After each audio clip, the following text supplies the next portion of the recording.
SP ఆఫీస్కి SP గారిని కలవడం జరిగింది.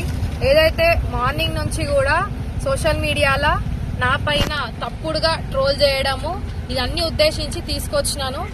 అండ్ ఈ ట్రోల్ చేసే వాళ్ళ మీద కూడా గతంలో కూడా నేను కంప్లైంట్ ఇచ్చిన. ఏదైతే ఈ ట్రోల్ చేస్తుండ్రో ఎవరో కాదు, షబ్బీర్ అలీ గారి అన్న కొడుకు అయిన షేరు.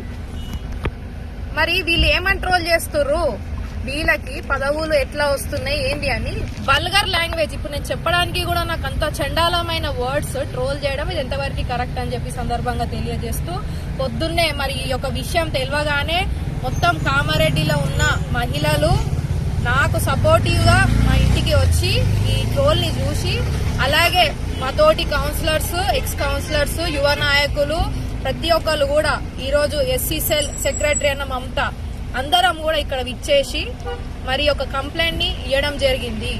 నేను ఒకటే చెప్తున్నా, ఇక్కడ నుంచి మీడియా వాళ్ళ తరఫున అందరి తరఫున ఒకటే ప్రశ్నిస్తున్నా షబ్బీర్ అలీ గారిని, ఇంకెన్ని రోజుల వరకు ఈ అరాచకాలు మీరు చేస్తారు? అంటే మీకు పని చేయ చేత కాదు, చేసేటోళ్ళకేమో చేయనియరు. పబ్లిక్ సర్వీస్ లో ఎవరైతే యాక్టివ్ ఉంటారో వాళ్ళని మీరు టార్గెట్ చేస్తారా? ఇంకెన్ని రోజుల వరకు మీరు మీ అరాచకాలు అని చెప్పి సందర్భంగా తెలియజేస్తున్నా. మన రాహుల్ గాంధీ గారు, ముఖ్యమంత్రి రేవంత్ రెడ్డి గారు యువతకి సపోర్ట్ చేయాలా, యువతని ప్రోత్సహించాలా, ముందుకు తీసుకెళ్లాలి, ఆ యువత యాక్టివ్ ఉండాలా, సోషల్ సర్వీస్ లో కూడా ముందుండాలా, ఆ మహిళలు ఇంటికే పరిమితం కాకుండా బయటకు వచ్చి మరి సోషల్ సర్వీస్ చేయాలని ఎంత యాక్టివ్ గా మాకు అందరికీ కూడా మోటివేట్ చేయడం జరుగుతుంది. కానీ ఇక్కడ ఏం జరుగుతుంది, నేను వైస్ చైర్మన్ ఉన్నప్పటి నుంచి నేను యాక్టివ్ గా ఉన్న కామారెడ్డి ప్రజలందరికీ కూడా నా గురించి తెలుసు. నేను చైర్మన్ గా కూడా ఎంత హార్డ్ వర్క్ చేసిన అనేది ప్రజలందరికీ కూడా తెలుసు.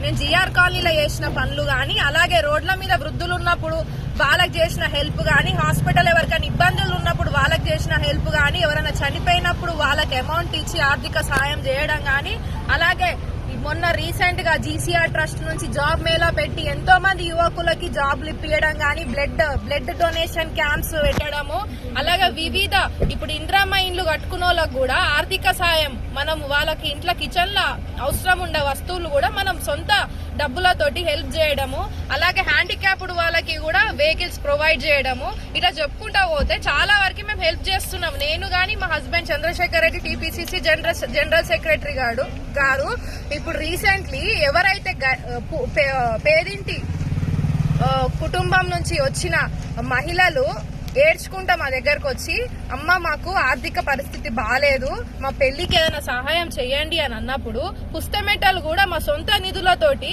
చంద్రశేఖర్ రెడ్డి గారు అలాగే మేమందరం కూడా సపోర్టివ్ గా మరి వాళ్ళకి హెల్ప్ చేయడం జరుగుతుంది. మరి ఇవన్నీ కూడా షబ్బీర్ అలీ గారు జీర్ణించుకోలేకపోతున్నారు. మరి ఎందుకండి?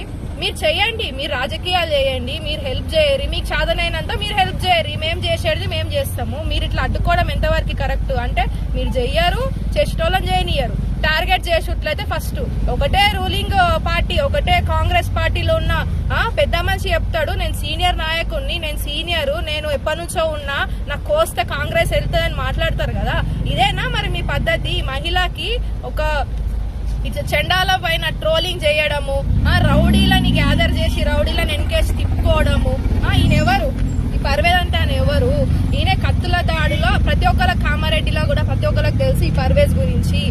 ఈయన నేసుకొని తిరుగుతున్నాడు. 12 ఏళ్ల నుంచి ఈయన మన కామారెడ్డిలో కనిపించలేదు. మరి ఈ మధ్యలో వచ్చిండు. ఈ మధ్యలో ఈయన వచ్చినప్పటి నుంచి మళ్ళీ స్టార్ట్ అవుతుంది. అంటే ఒక హిందూ మహిళగా నాకు ఇబ్బంది పెట్టడము ఎంతవరకు కరెక్ట్ అని చెప్పి నేను షబ్బీర్ అలీ గారిని ప్రశ్నిస్తున్నా. మీ అన్న కొడుకు షేరుని, అలాగే మీ కొడుకైన ఇలియాస్ ని, అలాగే ఈ పర్వేజ్ ని, ఇంకొక పర్సన్ ఉన్నాడు, కామారెడ్డి జిల్లా పేజ్ వీళ్ళ ఆధ్వర్యంలోనే నడుస్తుంది. అది కూడా షేక్ ముక్తార్ అనే క్యాండిడేట్ ఇక్కడ ఉండడు, ఎక్కడనో దుబాయ్ లోనో మస్కట్ లోనో ఉంటాడు. అక్కడి నుంచి ఇక్కడికి పెట్టియడం అంటే ఎంత స్మార్ట్ వర్క్ వాళ్ళ చూసిర్రా. అక్కడి నుంచి మొత్తం కంప్లీట్ గా డీటెయిల్స్ గా మనం ఏదైనా హార్డ్ వర్క్ చేయగానే దానికి ఆపోజిట్ గా పెట్టడము, ఎవరితోనైనా ఫోటో తీయగానే వీళ్ళు ఫోటో ఇళ్ళతో దిగిరని ఇష్టం ట్రోల్ చేయడము. అంటే ఇంకా ఎన్ని రోజుల వరకు చూస్తామని అనుకుంటున్నారు మీరు? ఈ అరాచకాలన్నీ మానుకోవాలని చెప్పి ఈ సందర్భంగా తెలియజేస్తున్నాను. మీరు ఎన్ని రోజులు ఇట్లా చేసినా గానీ మేమైతే ఊకోము. ఈ రోజు పొద్దున ఒక పెద్ద మనిషి, సీనియర్ నాయకుడు అనే చాట్ల రాజేష్, 20 years ఎక్స్పీరియన్స్ ఉన్న చాట్ల రాజేష్, నేను ఆయనకు బాబాయ్ అని పిలుస్తా. అయినా బాబాయ్ అని పిలుస్తున్నాను అనే ఒక తండ్రి లాగా నేను రెస్పెక్ట్ ఇచ్చి ఎన్నో సార్లు రెస్పెక్ట్ ఇవ్వడం జరిగింది. బాబాయ్ నీకు నేను ప్రెస్ అందరు ముంగట ఒకటే చెప్తున్నా, బాబాయ్ నీకు ఇంతనైనా తెలివి ఉందా? మీ ఇంట్లో మరి అమ్మ ఉన్నది, కోడళ్ళు ఉన్నారు, బిడ్డలు ఉన్నారు, నీకు గుర్తుకు రాలేదా? మరి మీరు ఇది షేర్ చేసినప్పుడు గ్రూపులల్లా సరే ఎవరో పెట్టిరు అన్నప్పుడు మీరు ఎట్లా ఊకుంటారు? నేను కూడా మీ బిడ్డ వయసు దాన్నే కదా, మీరు ఎట్లా పెట్టిరు గ్రూపులల్లా? ఈ చాట్ల రాజేష్ బాబాయ్ని కూడా నేను ఇష్టపెట్టా, ఇప్పటికి నేను రెస్పెక్ట్ ఇస్తున్నా. ఎందుకు ఇస్తున్నా అంటే నాకు ఉంది, నాకు అభిమానం కానీ మీ మీద రెస్పెక్ట్ గానీ ఉంది. కానీ మీరు ఇలా చేయడం ఇంతవరకు కరెక్ట్ అని చెప్పి నేను తెలియజేస్తున్నాను. అలాగే కాంగ్రెస్ పార్టీని మొత్తం కూడా కామారెడ్డిలో నాశనం పట్టించేది కేవలం ఒకటే పెద్ద మనిషి, అది షబ్బీర్ అలీ అని చెప్పి ఖచ్చితంగా నేను సందర్భంగా తెలియజేస్తున్నా. అయినా నువ్వు షబ్బీర్ అలీ గారికి ఇప్పుడు ఒకటి వార్నింగ్ కూడా ఇస్తున్నా. నిన్న ఒకటి చెప్పిరు, మొత్తం సోషల్ మీడియాలో అన్నిట్లో కూడా వాయిస్ రికార్డింగ్ ప్రతి ఒక్క దాంట్లో ట్రోల్ అయింది. అలా ఏమొచ్చింది? అలా కూడా మీరు ఏం మాట్లాడిరు? మహేష్ కుమార్ గౌడ్ గురించి, పార్టీ గురించి అండ్ ముఖ్యంగా మహిళల గురించి మాట్లాడతారా? మీరు ఏమనుకుంటారు మీ గురించి? మేమైతే ఊకున్నదిలే చెప్తున్నామా ముఖ్యమంత్రి గారి గురించి, అలాగే మా పిసిసి మహేష్ కుమార్ గారి గురించి, పార్టీ గురించి మీరు మాట్లాడితే అది ఎంత పెద్ద సీనియర్ నాయకుడైనా, ఎంత పెద్ద మనిషి అయినా పార్టీని అన్నందుకు ఖచ్చితంగా ఆయనకి తగిన చర్యలు తీసుకోవాలి. ఇప్పుడు మీరు ప్రభుత్వ సలహాదారు పొజిషన్లు ఉన్నారు కదా, మరి ఏం సలహాలు ఇస్తున్నారు మీరు? ఇవేనా సలహాలు ఇచ్చేది మీ ఇంట్లో మనుషులకి, మీ ఇంట్లో కొడుకులకి? ట్రోల్ చేయరు, ఆడబిడ్డల మీద అజ్జేయరు ఇజ్జేయరు అని ఇదేనా మీరు ఇచ్చే సలహాలు? మీకు ఇంతనైనా దిమాక్ ఉండాలి. అసలు ఆయనకి అన్ఫిట్ క్యాండిడేట్ ప్రభుత్వ సలహాదారుడు కూడా ఆయనకు ఉండనే ఉండదు. ఎందుకంటే ఇట్లాంటి మైండ్ సెట్ ఉన్న క్యాండిడేట్ ఉంటే కాంగ్రెస్ పార్టీకే చాలా నష్టం అని చెప్పి సందర్భంగా తెలియజేస్తున్నాను. అలాగే నిన్న వచ్చిన ఆడియో రికార్డింగ్ లో కూడా మేము మహిళలు అందరం కూడా విన్నాము. అందరూ కూడా కామారెడ్డిలో ఉన్న మహిళా సంఘాలతో పాటు నేను కూడా ఖచ్చితంగా మీరు కామారెడ్డికి వస్తారు కదా, అందరం కలిసి మీ దగ్గరకు వచ్చి మాట్లాడతాము. ఎందుకంటే మీరు మహిళలను అంటున్నారు, ఇది పార్టీని ప్రోగ్రామ్స్ ఇవన్నీ పక్కకు పెట్టురు, ఈ మహిళల గురించి మీరు ఉద్దేశించి మాట్లాడారు కాబట్టి ఖచ్చితంగా మిమ్మల్ని మేము ప్రశ్నిస్తాము. హిందూ శ్మశాన వాటిక గురించి మేము సపోర్టివ్ గా మాట్లాడితే మీరు ఇక్కడి వరకు తీసుకొస్తారా? అంటే నేను ఒక హిందూ మహిళగా మీరందరు నన్ను అడ్జేస్తారా? ఈ షబ్బీర్ అలీ గారిని, ఇలియాస్ గారిని, షేరు గారిని, అలాగే ఎవరైతే దీని వెనుక ఉన్నారో ప్రతి ఒక్కరిని కూడా నేను అసలే వదిలిపెట్టానని చెప్పి సందర్భంగా తెలియజేస్తున్నాను. ఒక మహిళ లీడర్ గా నేను ఇంకా ముందుకు ఎదుగుతాను. ఇట్లనే పబ్లిక్ సర్వీస్ చేసుకుంటా ముందుకు పోతాను. మీరు ఏం చేసుకుంటారో చేసుకోరు, నేను దేనికైనా రెడీ. కామారెడ్డి ప్రజలందరికీ కూడా గడ్డం ఇందుప్రియ గురించి, గడ్డం ఇందుప్రియ క్యారెక్టర్ గురించి, ఆమె ఎట్లా సోషల్ సర్వీస్ చేస్తుందో ప్రతి ఒక్కరికి కూడా తెలుసు.